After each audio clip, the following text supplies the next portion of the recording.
What's going on, everyone? It's Austin with the Callum Jake Robinson Foundation, and we're here with another episode of Type 1 Talks. What's up, everybody? I'm Ricky Amorim. Played my college lacrosse at Providence College. Currently play for the Portuguese National Team, and I've been a Type 1 diabetic for 16 years. So, Ricky, we've had a really unique experience in that you and I both had the opportunity to play for the national Portuguese team, and so we actually crossed paths for the first time this summer. And I want to share the story because I thought it was pretty funny. I didn't know you were Type 1 at the time until we were playing our first game, and I heard your pump going off, and I was like, holy crap, is my blood sugar getting low? I heard yours too. And I ran to the side of the field, and then you ran too, and I was like, oh wait. And we kind of had like that Spider-Man meme moment of like pointing at each other. So yeah, it was really cool to kind of like see that, and it doesn't happen often. But it was pretty unique, our stories. But yeah, I'd love to hear like your diagnosis. Yeah, absolutely. So it really started back when I was in first grade. I was really struggling in school. I had like focus problems, paying attention. I even got dropped down to like a class to for helping me read. Like I had troubles reading. And I had these really uncharacteristic academic issues. And as the months and years went on, I started noticing the little things like urinating in my bed constantly. At the time I was about 7, 8 years old, so my parents think it's normal. It's a little kid peeing in his bed. It's pretty normal, right? But then we took a trip to Six Flags Amusement Park when I was 8, and I woke up that morning and I was just chugging water constantly. I was drinking a numerous amount of bottles like every minute, and I thought I was just dehydrated. My parents thought the same thing. But we got in the car, we kept going. I kept asking for more water, Gatorade. Like I was continuously drinking, and my parents were just thinking I was really thirsty. The last thing you think about is a disease at that point. Yeah. So we get there, same thing. I'm starting to just drink more water, and then my parents are getting a little concerned, and then the urinating starts. Right, I start going to the bathroom every 5 minutes. And then it got worse towards the end of the day when I was feeling nauseous. Actually, I ended up throwing up at one point, and that's when my parents, kind of caught on that this isn't normal. Something wasn't right. Yeah, something wasn't right. So they took me to the hospital, and then that's when I found out. Yeah. So. Do you remember what your blood sugar was going into the hospital? Oh yeah, it was almost 1,000. Wow. Yeah, it was really high because I was drinking Gatorade all day. It's a lot of sugar and. It was almost 1,000. I think it was about like 800, something like that. Yeah, it was very high, and I was very fortunate. I went to CHOP for the hospital, and they did a great job taking care of me. And I had to stay at the hospital for about a month to kind of learn, the diabetes life, and they did a great job preparing me. And it was a struggle at first, kind of catching on, but they did a great job taking care of me, and I'm blessed that I was able to be taken care of by them. Yeah, I mean, it's definitely a crazy story. So thank you for sharing that. And for those who don't know, Ricky's incredibly humble. So he's not gonna celebrate how good of an athlete he is. But I've had the opportunity to play with him. Let's frame this conversation in the context of an athlete now. Were you playing sports at that time? You said you were 7 years old. Were you involved in sports? Oh yeah, of course. So I was a big football guy when I was younger. I wanted to be like my dad. My dad played college football at Arkansas, so I wanted to be just like my dad. I was playing football, I was playing soccer, baseball. Those are my 3 sports.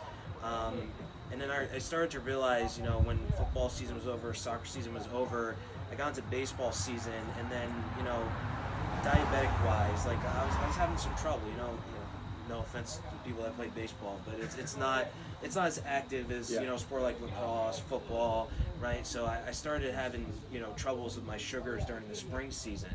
So my parents caught on to that, and I started noticing it. So I remember my dad was on the computer and he was looking at an advertisement for a local lacrosse club. And I never knew about lacrosse. I didn't know what lacrosse was. I was like, can you tackle people? Yeah. Like, I had no idea what lacrosse was. So my dad took me to a Wings game. That was my first like lacrosse some action, box. and I was some box. Let's go. And I absolutely loved it. Yeah. I think the game was like 4 fights. Like, it was incredible, and I really like the fast pace. And my dad's like, I think this is a perfect sport for you in the spring, Awesome. and then obviously fall you can do football and all that stuff. So I got into lacrosse, and So you found lacrosse after being diagnosed with type 1 yeah, diabetes? yes. Okay, yeah, wow. Yeah, Okay. yeah. No, the lacrosse was not part of my life before. It was just straight football, soccer, and baseball. Yeah. Yeah, that was my thing. And then I got into lacrosse, and I had the worst stick skills ever. When I got there, I had no idea what I was doing. I was playing on a team with guys that knew how to play. Yeah. But I had great feet. Yeah. I was one of the more athletic guys out there. So with coaching, they taught me, obviously off-ball stuff and, how to play the game, how to scoop ground balls, how to catch and throw. And one day they put a ball in my hands, and then it kind of just went from there. Yeah. How was managing your type 1 diabetes at that young age and while learning a new sport at the time? Like, how was that journey? Yeah, I'm going to be honest, it was a struggle. Yeah. It was a struggle for sure. Not just me, but my parents' heads were spinning. Yeah. We had no idea, what to do. There were sometimes I had really bad lows, some highs, right? Part of diabetes is having a plan and being able to execute that plan depending on the situation. But my parents were new to this. They weren't thinking like that. Yeah. They see me low. They're just giving me all this food, all this sugar, and they're like, oh my God, he's low. And then, you got to know that shoots you up, right? So, and vice versa. So it was definitely a struggle. And plus learning a game that, I never knew, and I was pretty much self-taught outside of coaching. Yeah. Right? Obviously I had great coaches in my career that really helped in my career, but I was watching YouTube videos of how to hit the ball, how to shoot the ball. I didn't have an older brother to learn from, or an older sister to learn from. I didn't have older siblings. I'm the oldest of 3 right now, so I had to kind of teach myself, how to be a lacrosse player.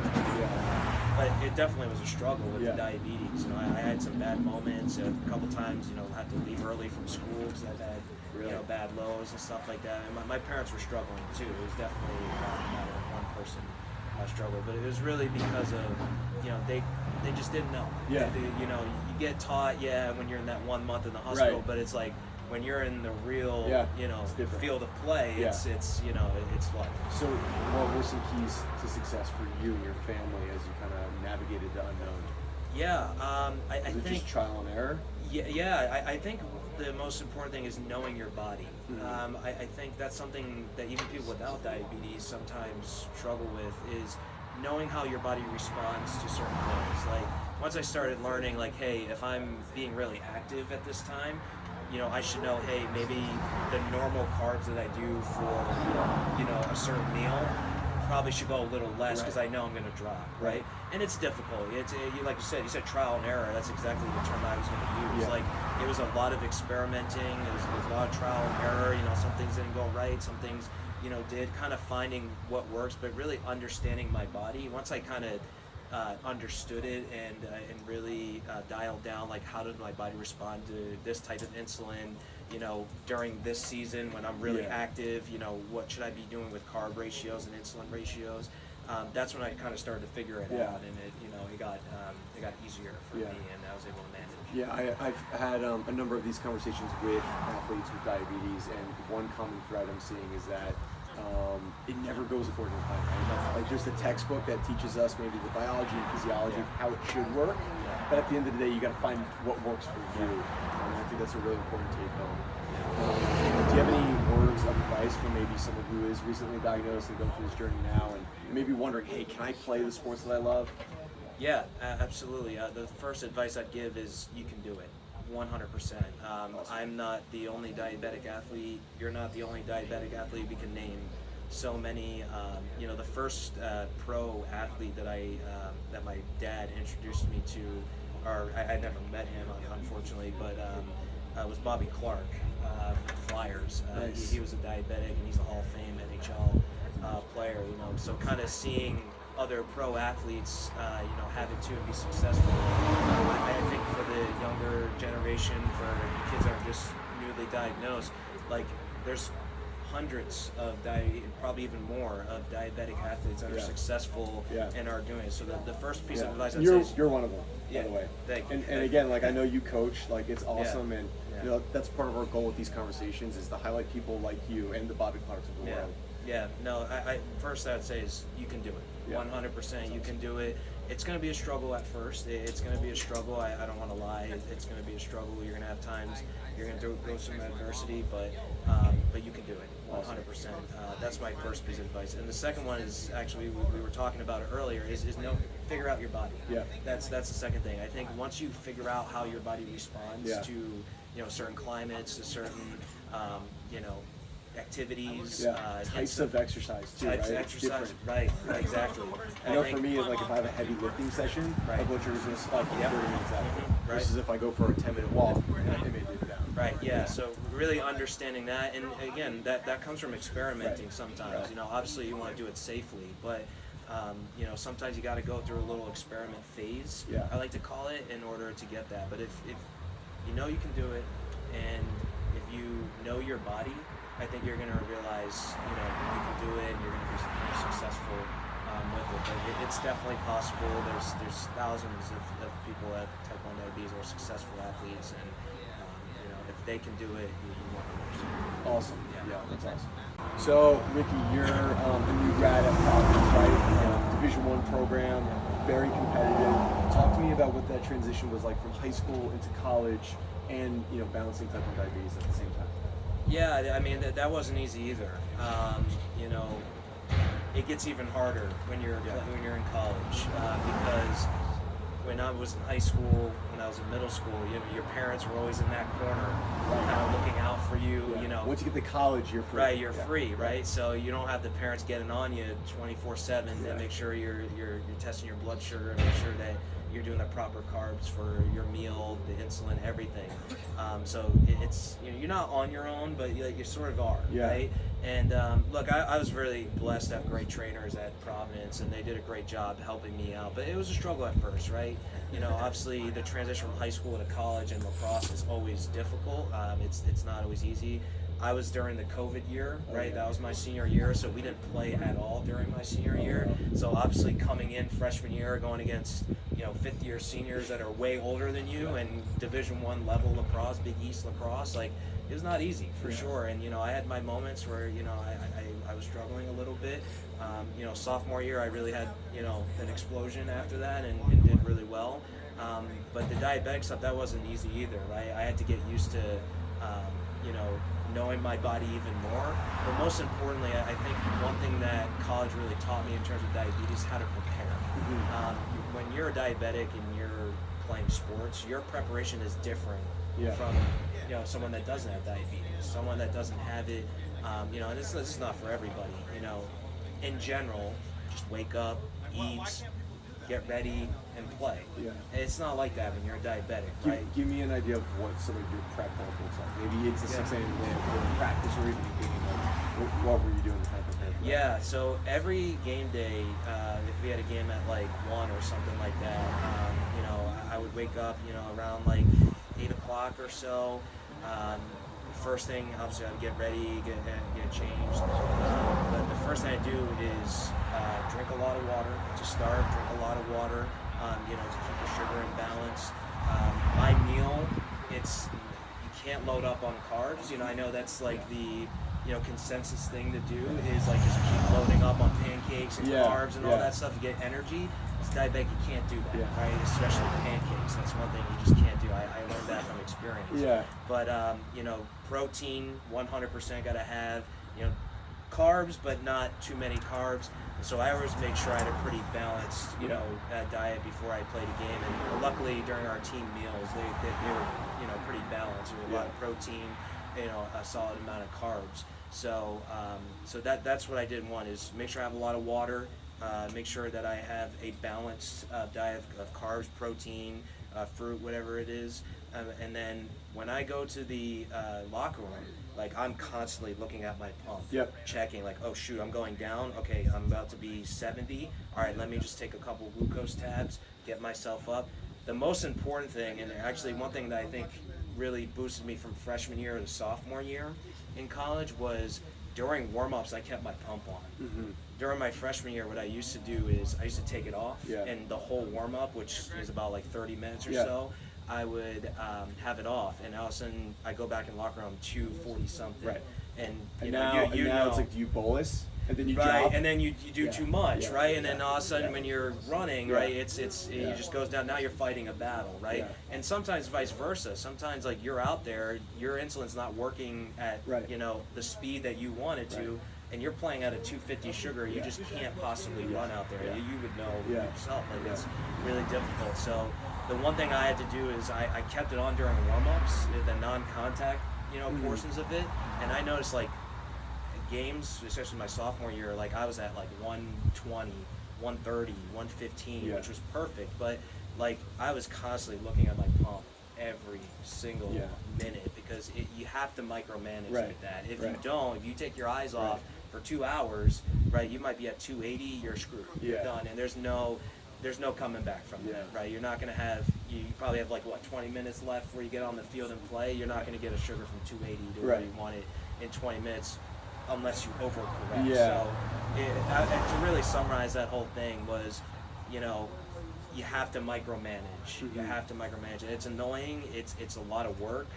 Sometimes you don't feel like doing it, but it's just what I had to do. My best games of my career were when I micromanaged everything that I did in terms of what I ate for breakfast, the water that I drank, how I approach warm-ups with my pump, looking at my pump constantly.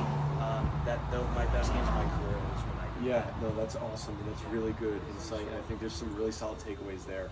And from a physiologic standpoint, it makes a lot of sense. If you talked about the water, the hydration, being hydrated allows your cells to absorb that glucose out of your bloodstream way easier. Same deal with protein intake, right? So protein and fat intake, in addition to the carbohydrates, actually allows this really smooth absorption of carbs, versus if you just have those pancakes, right? It's going to spike right up.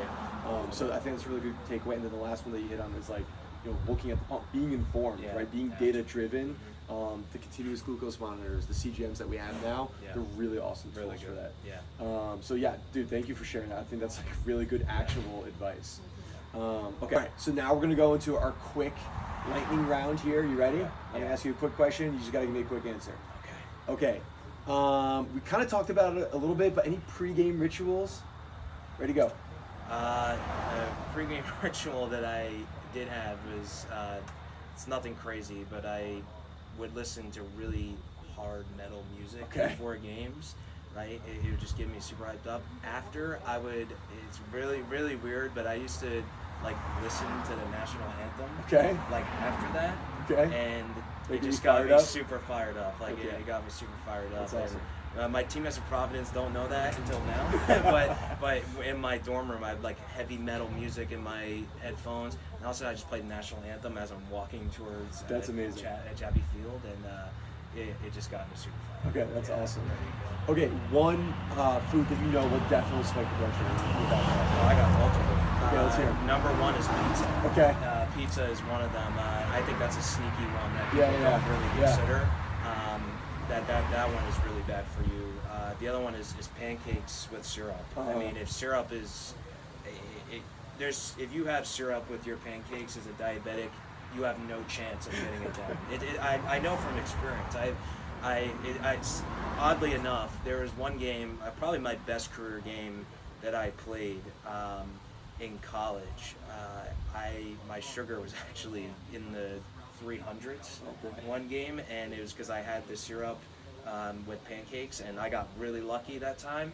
Did it again, played probably the worst that I ever played. So it's the pancakes with syrup and pizza are two things I would just completely take out of your diet. It's just not worth it. No, it's not worth the repercussions. Okay, weirdest place you ever had to test your blood sugar, or maybe like do a syringe bolus or something like that? Weirdest place, man. I'd probably say the most uncomfortable place was in a airplane bathroom. That's probably been there. because you don't want to pull out a needle in front of everybody in the airplane, So that's probably the most uncomfortable place. But it's funny you brought that question up, because I think new diabetics will go through that struggle. Sure. Kind of like, it's I get it. As a little kid, it might be embarrassing to pull your shirt up and give a pen if you don't have a pump, or something like that. But my thing is, it's really easy to worry about what everybody else is thinking, but just know that it's normal, right? I know, it may not seem like that being a diabetic is normal, right? It may not seem like that at all, but there are millions of people in this country and in the world that have type 1 diabetes, and they're doing the same exact thing you're doing, and everybody knows what that, obviously not everybody knows about diabetes to the level that we do, but in general, right? People are going to know, right? Okay, that's a diabetic. I feel like with social media and more information getting out, right, I think people are starting to realize a little more what diabetes is like. So my thing is, my advice to younger kids when they go through that is, it's normal. It's totally normal, right? If someone asks you, like, what's going on, just tell them. Right? You just tell them. It can be embarrassing at first, but it's like one of those things, like, you get over the fear by actually doing it. So that's what I did. And when I used to do it in the bathrooms, that's when I was like really insecure about it. I was very nervous. I had scar tissue all over my stomach when I was a kid, so I was even more insecure about it. But once I kind of just said, screw it. I'm just going to do it, and if someone asks me what's going on, I'll just politely tell them what's going on. Opens an opportunity to educate people. Exactly, and I saw it as an opportunity like that to really educate people. So now when they see me do it, it's not like, oh my God, what's happening? It's, okay, that's normal. I've seen that before. Dude, that's really, really good advice. And I hope that resonates with some of you listening, because I've been there too, and I think that's a pretty universal experience. All right, last question. One emoji to describe your relationship with type 1 diabetes. I'm gonna do the flexing emoji, just because, look, when you're a diabetic, the odds of you being a college athlete, everybody looks at it as if you have diabetes, you can't do those things. Right? So being a college athlete, getting a college degree, having a great job, building relationships all over, having a happy life. No one really. Some people don't think that correlates, right? And I use the flex emoji, kind of like I'm kicking diabetes in the butt, and I have it, and it's my reality, and it sucks at times, but I'm not going to let it affect how happy I am, how successful I want to be, the relationships I want to build. My career in lacrosse, I'm not going to let it impact any of that. There's other people in the world that are not letting it do it, so why can't I, not let it affect how I am? Dude, that's awesome. Thank you so much for sharing your story, man. It means a lot to me, and it's been incredible to kind of be on this ride for the last 6 months or so, getting to know you and learn your story and play with you. It's been really empowering, and it's been really motivating to me. And I think what you said summarized it really well.